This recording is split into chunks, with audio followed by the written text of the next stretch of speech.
Another beautiful Saturday morning. It's always a delight to have you join me on the program Politics Today on independent television and radio.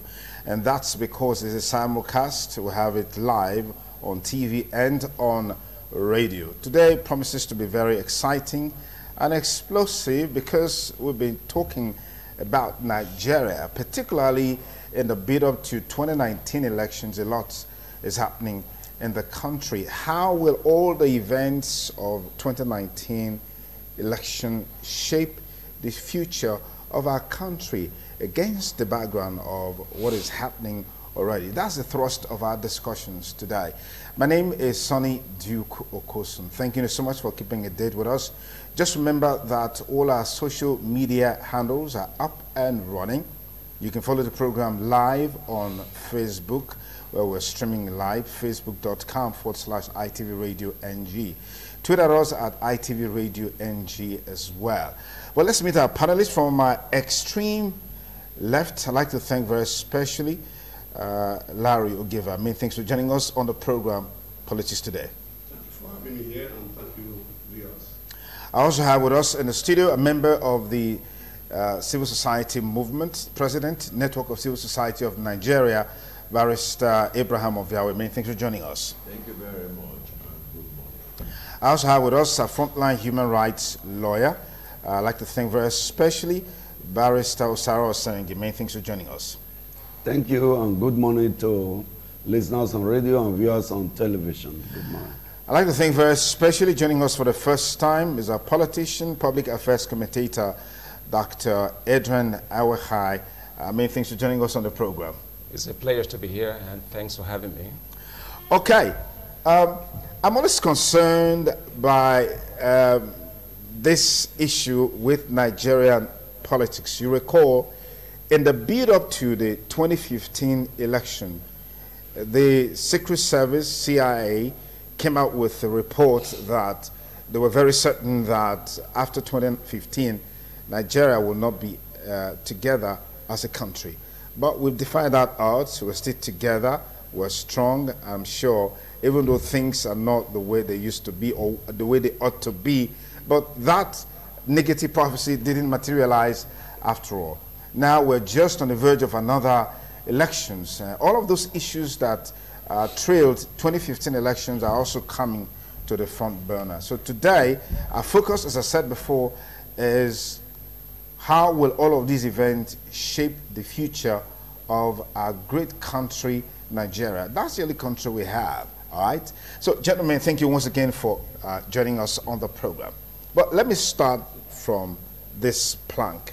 Larry, why do we always get to this point in a year leading to an election or in an election year where it's as though the country is just going to explode in a moment? Why do we always get to this point? Why does it always take this trend? Why does it always take this form? I can go on and on and on with so many whys. Just answer the ones you can answer. I'll be okay. Thank you, Sonny. The truth of the matter is that Nigeria is a very, very beautiful country. A country so blessed, a country so endowed. Of course, in the struggle for resources, not only the economic, but also the political power that goes with it. Of course, there's always tension when it comes to terms of sharing and giving.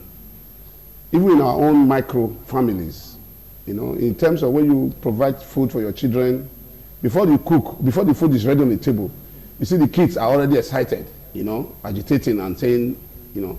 So in the case of Nigeria, it's not a special one, as a matter of fact. In every country, I've been to some other parts of the world, and I've seen that even in an election year like this, in the recent American election, we saw it. You know, Hillary versus Trump and the others, and you saw the boiling, you know, the tension in the country. So Nigeria is not a special case in this regard. But the truth of the matter is, in the case of Nigeria, it gets to this point because we are multi-ethnic, multi-religious, and to compound the issue, our politicians are so self-centered and selfish. So politicians are the problem. Yes, of course. You see, the problems are always there, but people solve the problems. We as human beings are meant to solve problems. We are not to aggravate and accelerate. It is as a human being, when there is a problem, you solve it. But because politicians are greedy and self-centered, the problem now starts. You know you are a failure. You know you have not been able to achieve. You've kept so many promises. You know this. And still, you start saying things that you cannot do. Of course, those that are watching you will react. And those ones too are also hungry to get what you have. So there is this schism. People will now start agitating, pressure. You see, politicians always use religion. They always use tribal or ethnic sentiments, whip up tribal sentiments and ethnic sentiments and religious sentiments just to achieve their own selfish goals. The truth of the matter is, it is the people. Painfully enough, our people, the voters, the citizenry, who are supposed to know that, to filter what is coming from the politicians. What is coming from the politicians. Okay, let me pause you right there. I'll come back to you in a moment. Barrister Yahweh, is this a politician's problem in terms of this scenario that is playing itself out, or is because it's peculiar to us Nigerians? Just to say that, yes, politicians have their own share in the blame, but if we have a running institutions that is properly situated and tied, laced to integrity, I am convinced that this morbid anxiety you see during the electioneering period or the preliminary times before the elections would ordinarily not have been there. The reason is very simple.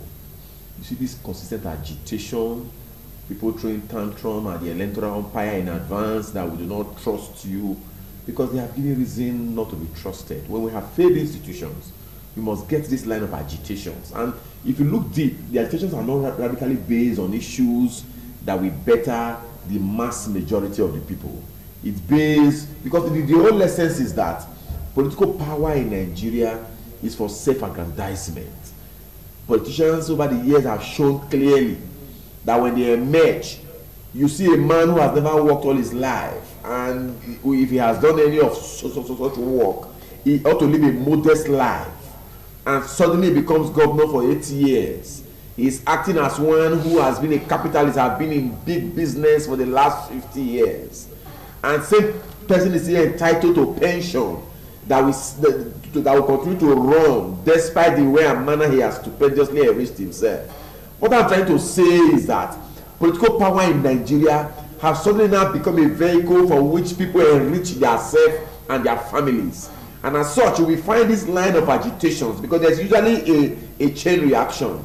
Those who are tied to the interest and chain of the person who is coming to power, we consistently from their end, from the world level to the local and to the state level, continue to agitate, and they use all manner of tools like my brother has rightly situated.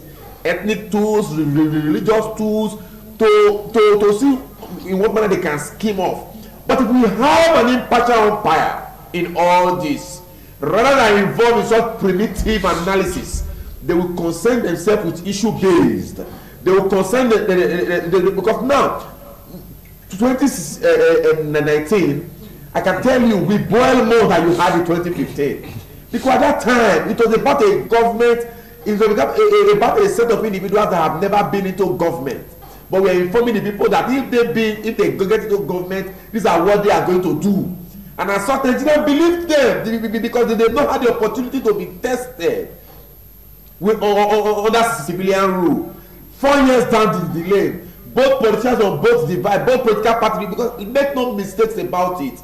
We have suddenly driven our country to a two-party state, where from it's either you are here or you are on the other end. We no longer look at other individuals because they may not have the structure, they may not have the financial war chest to confront these two main political parties. So it is natural and free for us to zero on these two. Okay. And today, what we have today, we now have two political parties who have tasted power. And as such, they now have the basis of comparative analysis. How have you been able to better the lives of Nigerians? Okay. How have you been able to keep to your promise? Because trust is like virginity, it is broken but once. And when it is broken, a man is open to a whole lot of options. These are what we are going to see come 2019. The activities are not new. Okay. It is associated with this process because of the style of democracy we practice in this country. All right, Barrister Osaro, I'd like to get your perspectives from, if this has become synonymous, this heating up of the polity agitation has become synonymous with our politics. What have we learned from our heroes past, judging from the antecedents of pre-independence and even post-independence, as it were, as it relates to politics? What have we learned? Yeah, first of all, I want to say that no blood of any Nigerian is what the election will anticipate. We must change the narrative. We must change the narrative. When election is coming, we should hold politicians accountable. You are vying for political power. You know, there should be debate on issues, on what you want to do and what you have done in the past for the people. Not about names calling, character assassination, creating unnecessary tension here and there. So we should change the narrative, especially those of you that belong to the media. We want to see you organize weekly and monthly debates among these politicians. Let them come on TV or radio and debate. That's if they will come. Yeah, you invite them. If they are not there, you announce to the people. Candidate A was invited, he refused to come. Yeah. And then in the opinion poll, the popularity start going down. They should come and debate and tell the people what they intend to do. Do you want to raise tax? Those should be issues. Or you want to lower tax? If you want to raise tax, the money you raise, what are you going to do with it? Is it roads you want to construct? You want to construct bridges? You want to build schools? Come and talk about issues. And don't tell me A is a thief, B is this. No. Come and debate on issues. You promise the people how many jobs? In Nigeria, I will create 5 million jobs a year. Go, fine. Tell us how you are going to create 5 million jobs annually. That's the debate we want to be saying now, not name calling, creating unnecessary tension. But historically, our heroes past you talked about, they created this problem. We don't have a laudable history to learn from. If you look at the political history of Nigeria from First Republic to Second Republic to Third Republic, you will see that where we are now, we are doing very well now compared to what we witnessed in Second Republic during Shagari era. I personally witnessed it. I was involved in politics, the election that time, compared to what we have now. But you know, we are miles apart. And I want to say we are making progress. Okay. If you compare what we have now to Second Republic. Okay. Dr. Adrian, are we making progress in view of what is on the ground now and then interfacing it what used to be in the past? I would say yes, we are making progress because we've come a long way as a country. We've come from the Civil War era to military and now to civilian administration, which is, in my opinion, doing very well. And compare this current election to what we had in 2016, you see a big difference. In 2016, there were, threats of spilling blood and all of that. And now what we're having is a sort of political system now where you have two-party system. One is, in my opinion, in disarray, and the other one is, of course, tainted with corruption. But of course, we have ADC springing up, the African Democratic Party, with new image and, of course, with promises of delivering what has been lacking in the country. But yes, we're moving forward because things are going the way they should be going. My colleague here said something about American democracy and how it is done over there. I believe Nigeria has a true democracy, and I heard him saying something about Trump and Clinton. Yeah. If you see what really happens there, in public opinion would have said Clinton won the election because Clinton had more popular votes than Trump. But Trump won by electoral vote, electoral college. The American system is grounded on electoral college. Okay. If you have more swing votes, you are likely to take the election. But Clinton had more popular votes, and she wasn't given the vote at the election. That wouldn't have happened here if you have more head counts here, because we don't have the electoral system here that allows one candidate to sway over another.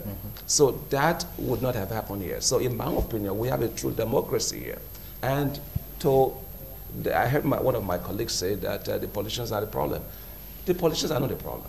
The problem is the system. The system is grounded on corruption. If you look at the way systems are, the things that are done here, in America, for instance, politicians are funded by the people. They contribute and support and volunteer to help politicians get into office. Here in Nigeria, politicians are funding the people, buying the conscience, the minds and souls of the people to get elected. And when they spend all that money, sell their homes, sell their properties to fund their election, they want to get their money back. And how do they do that?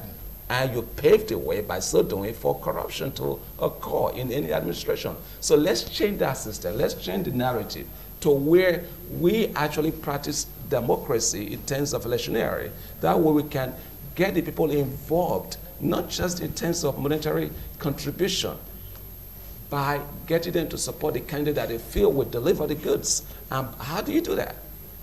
Get the people to believe, take one candidate they believe will deliver the goods, and support them. Okay. Not necessarily financially. Okay. They can do that by moral support. Okay. You know, but people, the electorates want to be bought. You approach an electorate here, they want to see what you're going to do for them now, not after the election. Would you blame them, really? Would you blame them? They should be blamed. They should be blamed. They should be blamed. If you collect 5,000 naira now and you sell your vote, you have sold your interest, you have sold that of your generation yet upon. No Nigerian has excuse to go and collect money to vote. Okay, all right. If you just join us, it's still Politics Today on independent television and radio.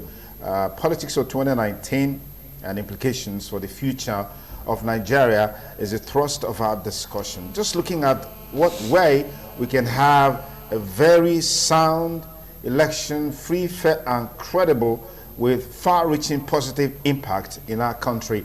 That's the thrust of our discussions today. Now, let me come to you, Larry. What are the implications, in your opinion, for the country? I mean, the politics of 2019 that is already manifesting. What implications are there for the country in terms of its unity, in terms of meeting the yearnings and aspirations of the people, in terms of strengthening the institutions of governance? Well, the implication, if the situation is not properly handled, the implications are grievous and very, very threatening. But before I go further, my friends have been talking about institutions and institutions, and it's very interesting to see people talk like this. Institutions are manned by people, by human beings.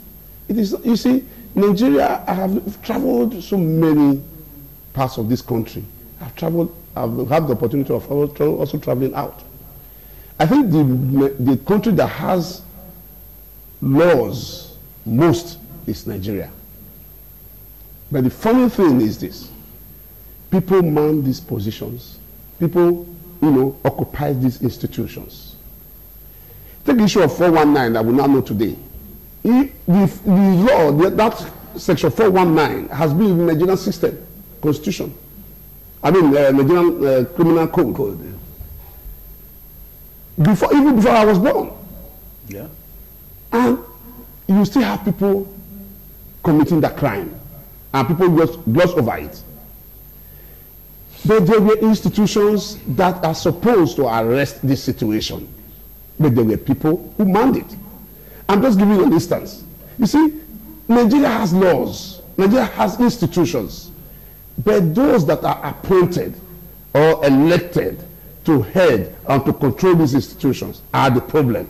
It is not Nigeria as a country, it is not Nigeria. It is the people that are in control of these institutions. We have the FCC. We see what the FCC is doing today. We have ICPC. We have Code of Conduct Tribunal. We have so many institutions that are supposed. Look at INEC.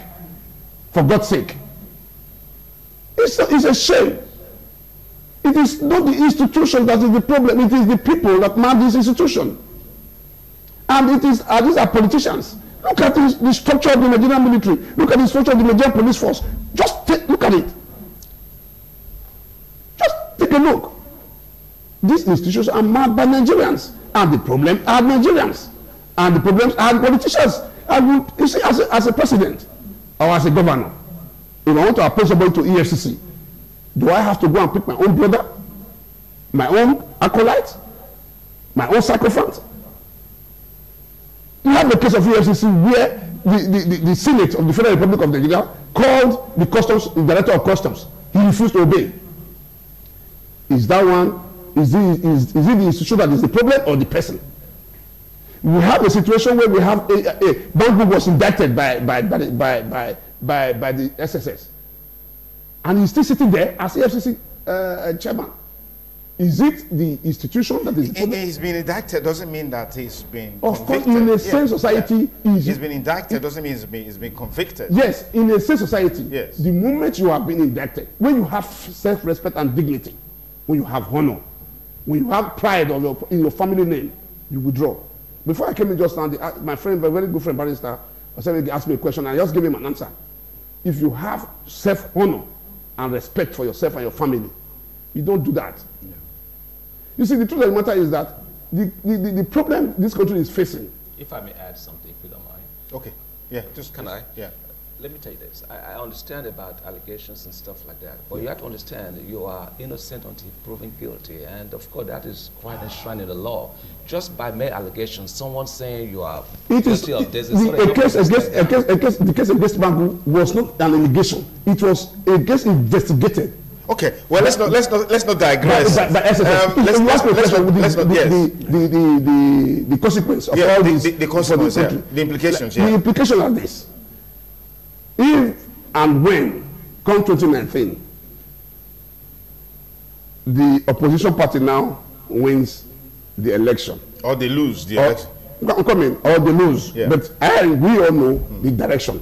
Now, if it happens and the government in power now refuses, one, or we now see what is happening in Oshu, in Ekiti. You know this word now. You didn't land. Say government power refusal. I'm coming.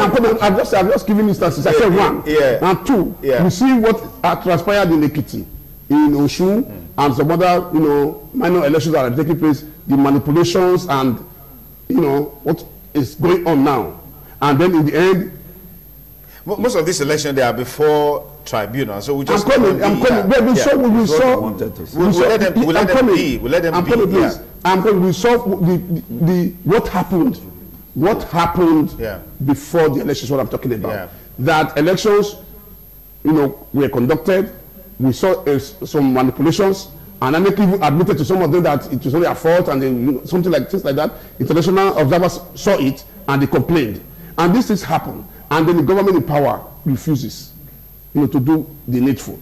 Okay, so we'll keep. Then we are going to face a very serious crisis in this country that let's keep our fingers crossed. We just hope that the respective institutions will do the needful to ensure that we have a free, fair, and credible elections come 2019. But let me get your thoughts, Barrister Abraham Oviawe. Just to say the implications are very huge implications, and I will just highlight only three. One.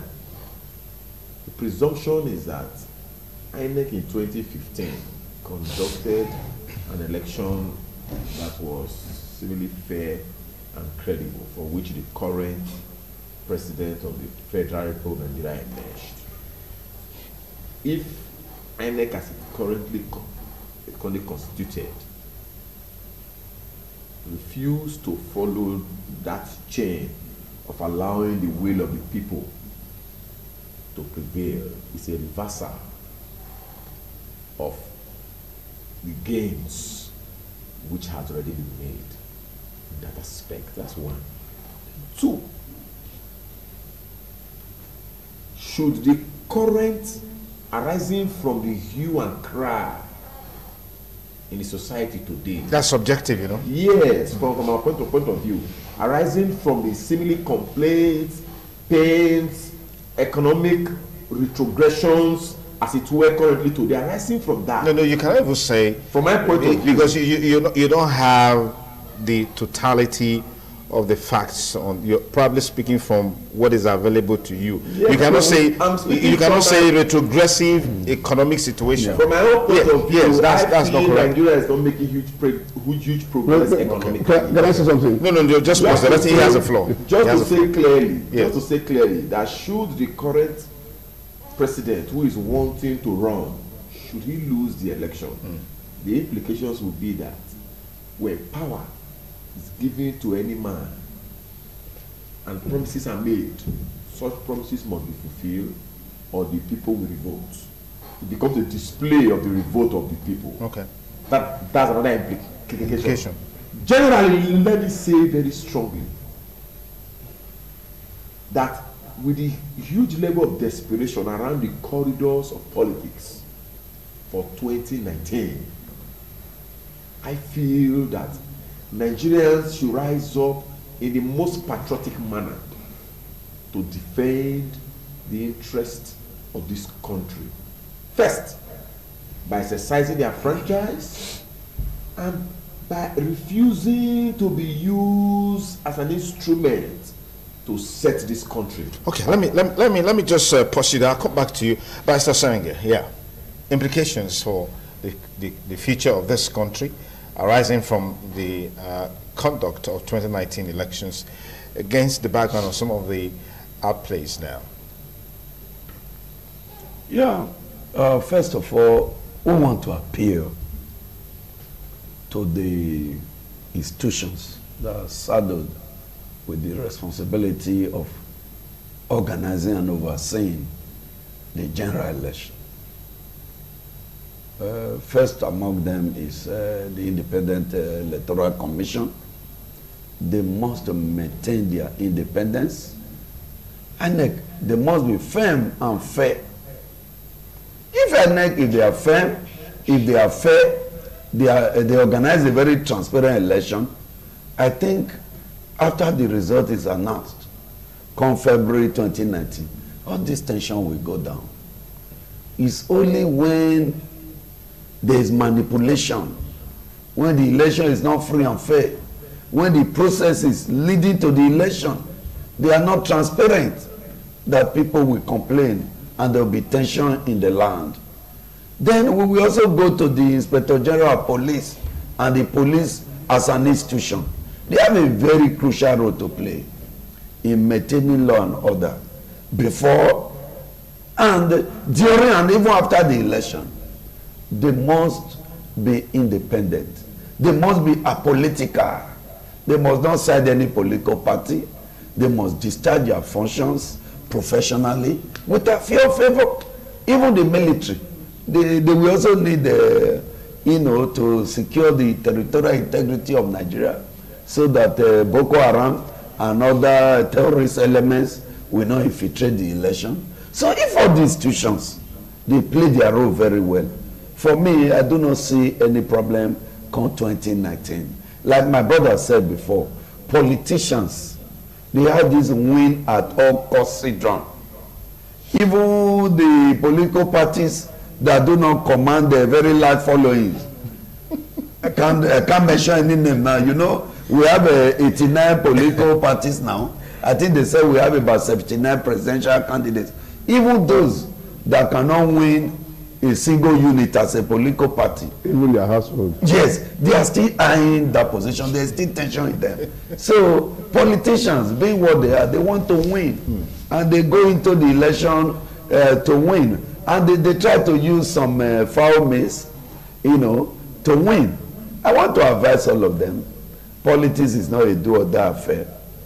I think the reason why there's this tension among them, most of them are unemployed politicians. Those who are really employed, who have callings of their own, they will not be so tensed up that if I lose, where will I go to? Election is a call. If you win, it means the people have called you to serve. Then if you lose, It means the people say you should wait for the future. You go back to your employment.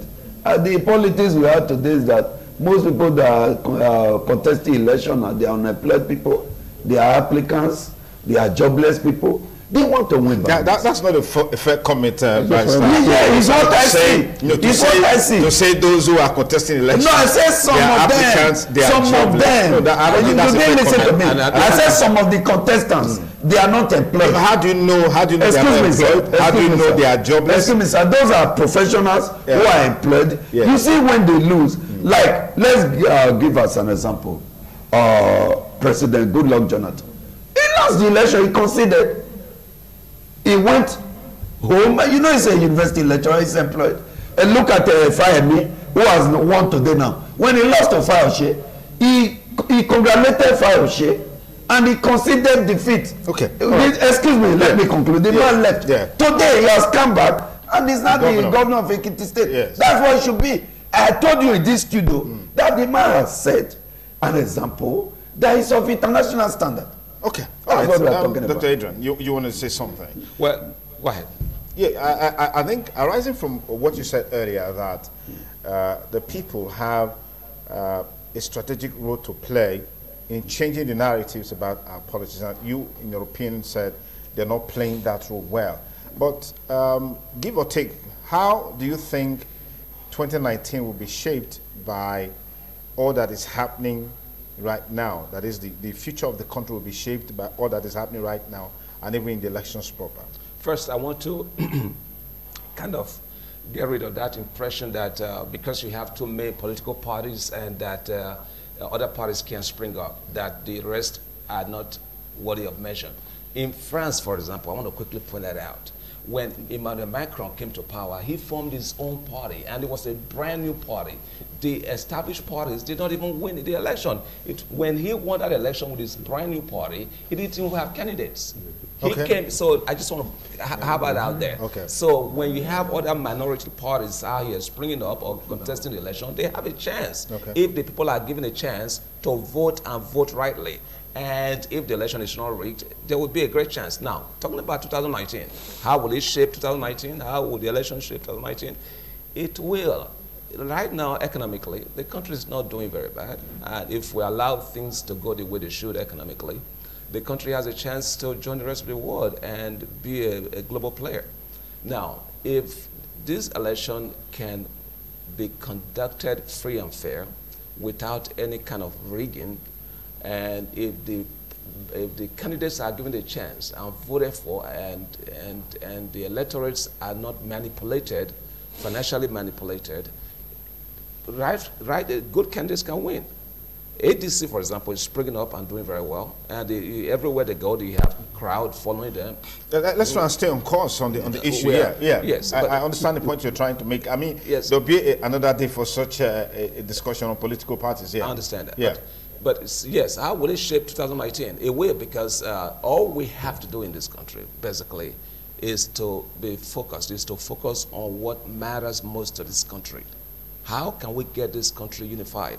How can we get this country moving in a direction that will benefit the youth? Right now, we have, amongst the youth, we have one of the highest unemployment rates in the world, which is not fair. That's why we have a huge, high, we have a high crime rate. We have all these criminals being bred, being nurtured by people who use them because they are vulnerable. If we have adequate employment and we have the right wherewithal to get these people, in the right positions, and when graduates graduate from school, they are able to get jobs, there will be, jobs for everybody. Okay. And how do we move into 2019? In terms of politics, we just have to rebrand ourselves. We have to get our mindset into doing what is right that will benefit the country. Okay. Right now, we don't have a machinery that is in place. Like he said, when the president loses an election, will he leave office? What if he forces himself to stay? We've had that situation happen in some West African countries where they were forced out by African Union and all that, which that can't happen here. Should it happen? It shouldn't even happen. When Jonathan lost the election, he didn't have a choice but to step down, because if he had stayed, it would have led the country to, it would have destroyed the country, because Buhari and his courts were actually threatening to spill blood if they were not given No, a chance. you can't substantiate that. You can't substantiate that. Well, basically, no, it was based on what you irrespective heard. of No, you the can't it was in the substantiate papers. that. It was in the, No, it was in the he news. wasn't said that. It was in the news. You It didn't was hear him say that. insinuated. No, people insinuated that, so we cannot take that as Well, a you know, substance. it was okay. So, Okay. He respected the result. Yeah. but however, Yeah. however that may be, but the fact remains that this country, this is the greatest country in Africa. We've seen elections conducted in many African countries that were free and fair. Look at Ghana next door, doing well politically. You know, we are the giant of Africa. We need to exemplify that strength by doing the right thing. We need to show. I was at the ANEC office in Abuja the other day, and I saw some words that were written by Mandela, how he was advising Nigeria to conduct themselves by living up to standard, by conducting themselves and showing example to the rest of the world, to Africa. Economically, we are the giant. We are almost a giant in Africa, next to South Africa, of course. We have the economic, means to, show our strength at the global stage. We can't be letting our political structure put us down economically. Okay. So we need the actors at the political stage, all the actors to conduct themselves right and in a nice way. That way there would be no disunity, there would be no discourse and everything. Okay, so, all right. Thank you very much. Shortly, our studio lines will be open so we can also get your feedback, get your views and your thoughts on our discussions today. But let me come to you, Barrister Sarah Osenge. In your opinion, are there achievements under the current administration that are underreported, in your opinion? Because now people are saying we need to focus on issues rather than on personalities and individuals, like as we've seen, years gone by, and even right now in the build up to 2019. Let me get you to start off that. Yeah. There are numerous achievements by the President Muhammadu Buhari-led administration that have been underreported. When the man was coming to power, he promised to fight corruption. He promised to give us our security, especially checking terrorism, and also to provide the infrastructure. And he has been doing that, especially in the agricultural sector. The man has done very well. If you go to Ebonyi State and most northern states, they are now producing rice massively on local basis, rather than importing rice from countries that do not even have farmland. It's very sad that Nigeria will import rice and beans from Thailand, where they do not have land. And we have a lot of arable land in Nigeria. He has been doing that. And only a few days ago, we are aware that he commissioned the international terminal at the Port Harcourt airport. At the railway, only yesterday on TV, I saw that even the railway, though he didn't start the project, the President Obasanjo started the railway project, that yesterday they reported that even the railway to Edo State, the train came here, through Igbanke, and I was very impressed. So he has been doing a lot. Terrorism, he has been able to push Boko Haram back into the Sambisa forest, and he's doing a lot. Infrastructure. But I'm not trying to say, excuse me, I'm not trying to say here that Buhari has solved Nigeria's problem. I will not say that. Economically, the government considered that we are in recession, that we are coming out of recession. We all are feeling the pinch. You are aware of the current dialogue between labor and government. On minimum wage. Yeah, that 18,000 can no longer take workers to work. Not to talk of bringing them back home.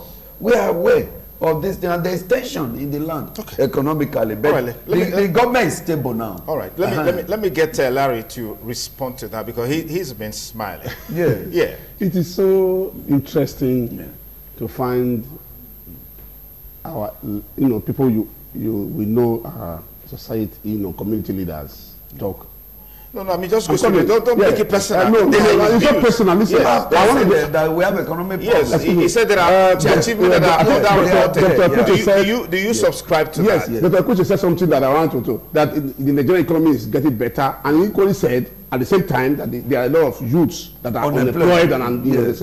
So you see, when you say the current government has achieved in terms of fighting terrorism, what type of terrorism are we fighting? We say Abdullah Shaibu under lock and key by the Boko Haram. It was in this country where Boko Haram marched into communities, kidnapped school children in broad daylight, and the military, everybody were watching. And we say we have security. A few days ago, I bought a bag of rice, 21,000 naira. A few years back, just to 2015, you can get a bag of rice, 7,500 naira in this country. You are talking of railway that was not even started by this government. I said so. I'm coming. You are talking of the Port Harcourt International Airport that was already completed even before.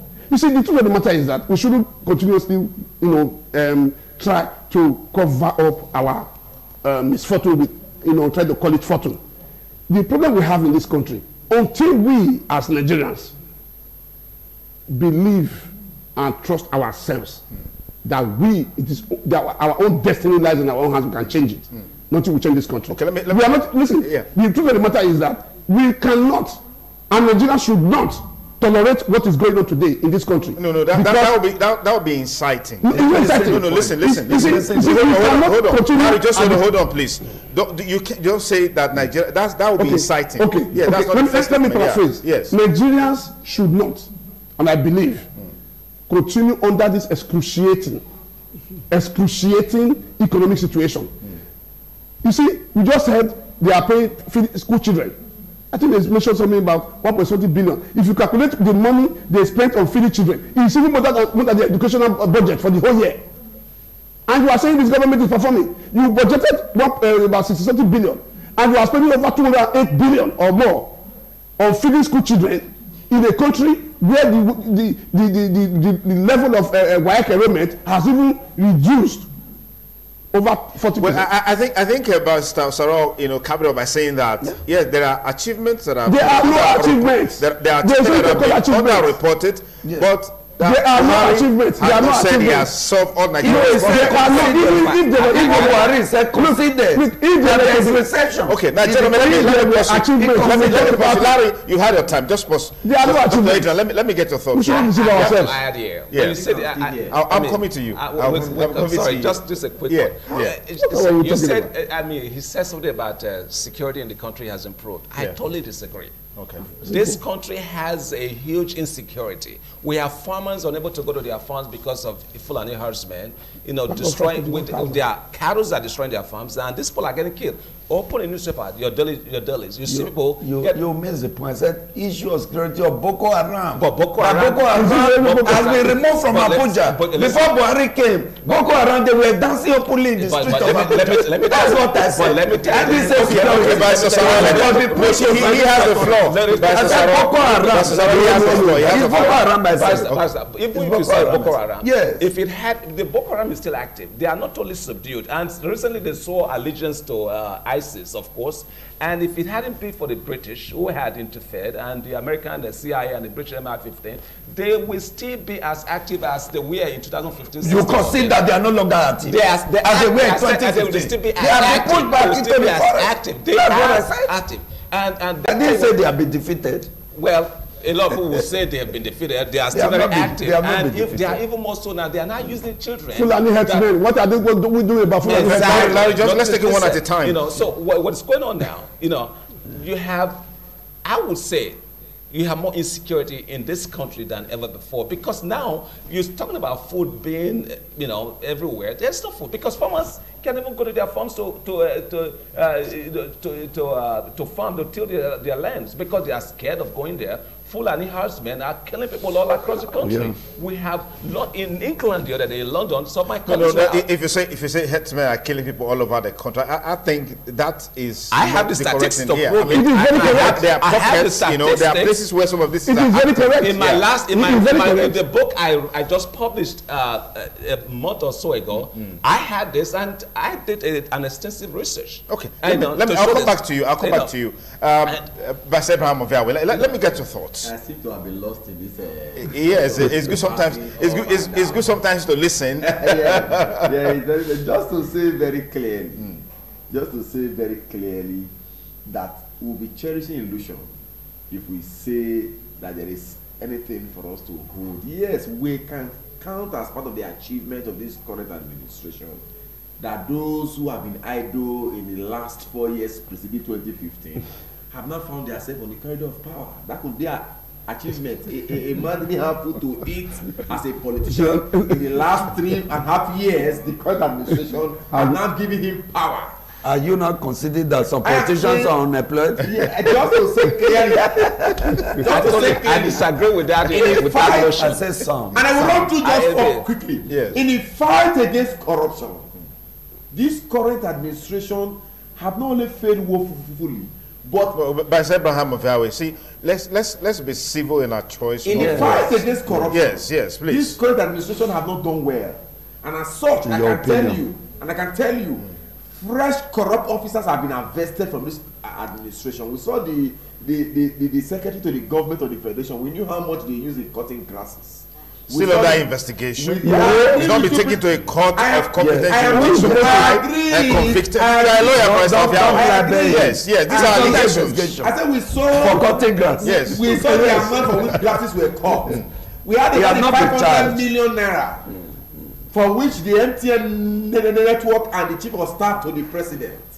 We saw the minor issue. The pain about that minor issue, the pension scam, is that the Senate attempt to investigate that particular issue has been thwarted by the Attorney General by filing an application seeking injunction to restrain the National Assembly from investigating minor. And that was granted ex parte. Our studio line is 052-290-573. Dial that number now, and let's get your take. Yeah, Vice Oviawe. To my mind, Yeah. that's very unfair. If you are fighting corruption, you must fight it with a human face. Okay, so I want to say big thanks to all our panelists. Larry, thanks for coming. My pleasure. Vice Oviawe, thanks for coming. Vice Saro, thanks for coming. Thank you. Dr. Adrian, Vote- thank you so vote much for coming. wisely. It's a pleasure. Well, Thanks. that's it on the program Politics Today on Independent Television and Radio. Be sure to join us next week, Saturday. Till then, stay blessed.